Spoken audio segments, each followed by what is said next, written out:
এইটো ঠাই মানে আমাৰ আহোম ৰজাৰ দিনৰ যিবিলাক নেকি ৰজা আছিলে তাৰ কাৰেংঘৰ মানে তো তাকে চাবলৈ আহিলোঁ আজি ওদালগুৰিৰ পৰা।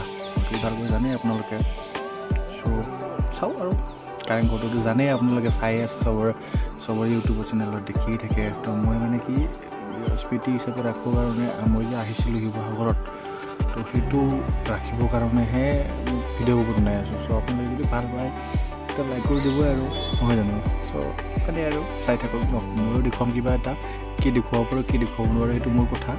বাৰু চাওক, আমাৰ আহোম ৰজাসকলৰ যি কাৰেংঘৰটো, এইটোৱে সেইটো কাৰেংঘৰ। চাওক, সোমাই যাওঁ, আহিলোঁ সোমাই পূজা কৰি না সুধিলোঁ ওপৰত সোমাই যাওঁ আৰু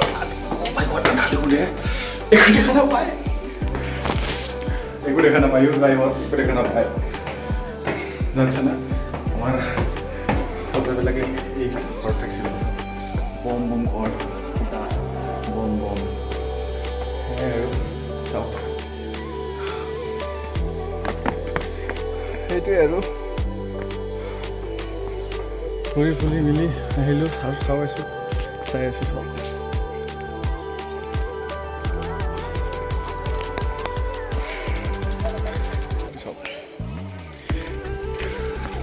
আৰু ওপৰত যাব পাৰে, আৰু ওপৰত যাব তো ৰজা দিনৰ ঘৰ আৰু সকলো খবৰ পাতি থাকিবই ন।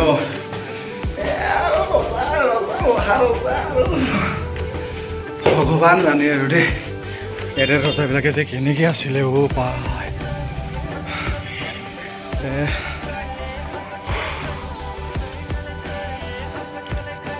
ঘৰটোৰ ভিতৰত কোনটো উঠালিত বা কি আছিলে ন নাজানো কি, আৰু ঠাণ্ডা না গৰম না কি একো নাই, তাৰমানে ঘৰটোতে মানে ঠাণ্ডা লাগি যায়। তো মই জনাত এইবিলাক নিশ্চয় চাগে কিবা আছিলে, খুব ধুনীয়া ধুনীয়া ঠাই, ধুনীয়া। অসমবাসী ৰাইজক মোৰ এটাই অনুৰোধ যে আপোনালোকে যদি ক'ৰবাত ৰংঘৰ, তলাতল ঘৰত য'তে নাযাওক, এনেকুৱাকৈ নাম লিখি নাযাব প্লিজ, এনেকৈ নাম লিখি নাযাব, কাটি নাম লিখি বুজি চাওক না, কোনোবা প্ৰবীণ বোলে। তো কি হয় মানে ঘৰটো বেয়া হৈ যায়, এনেকৈ নাম লিখি গ'লেতো ধৰি না আপোনালোকৰ প্ৰেম সফল হ'ব। প্ৰেম কৰিব লাগিলে সঁচা অন্তৰে কৰিব লাগিব, তেতিয়াহে সফল হ'ব। এনেকৈ Z+N+P এনেকৈ লিখিবলৈ প্ৰেম সফল নহয়, এনেকৈ লিখিবলৈ প্ৰেম সফল নহয়। তো প্ৰেম অন্তৰৰ পৰা শুদ্ধ হ'ব লাগিব, তেতিয়াহে হ'ব। তো এনেকৈ লিখি গ'লেই মানে প্ৰেমটো সফল হ'ব সেইটো নহয়। তাৰমানে আপোনালোকে সঁচা অন্তৰেৰে প্ৰেম কৰক, নিশ্চয় সফল হ'ব, ভগৱানেও আপোনালোকক চাব। আমাৰ ইয়াতে যি স্বৰ্গদেউৰ ৰাজ কাৰেঙৰ যি আত্মা, তেখেতেও আপোনাক কৰি দিব, সকলো প্ৰেমৰ সফলতা কৰি দিব। সেয়াই আৰু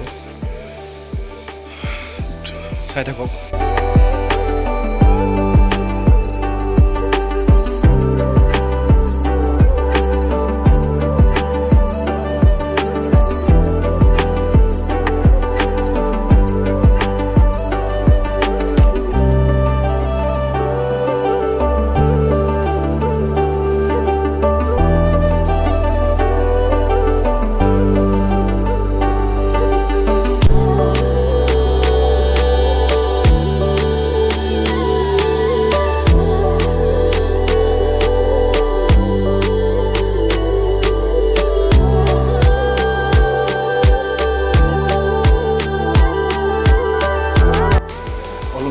এইটো ঘৰৰ ওপৰতে আছিলোঁ, তো মদ বনাইছে মানিব লাগিব, মানে বেলেগ বেলেগ এটা আমেজ দিছে আৰু দেশটোত কোনফালে কি মানে এইবিলাক ঘৰ মাটিৰ ইটা সেই আমাৰ বৰা ধান হাঁহৰ কণীৰে বনোৱা বোলে এইবিলাকৰ পৰা বনোৱা চাওক এতিয়াও মজবুত হৈ আছে আৰু আমাৰ আজিকালি সেই চিমেণ্টটো কি কবি আৰু দেই বৰ বেয়া লাগি যায়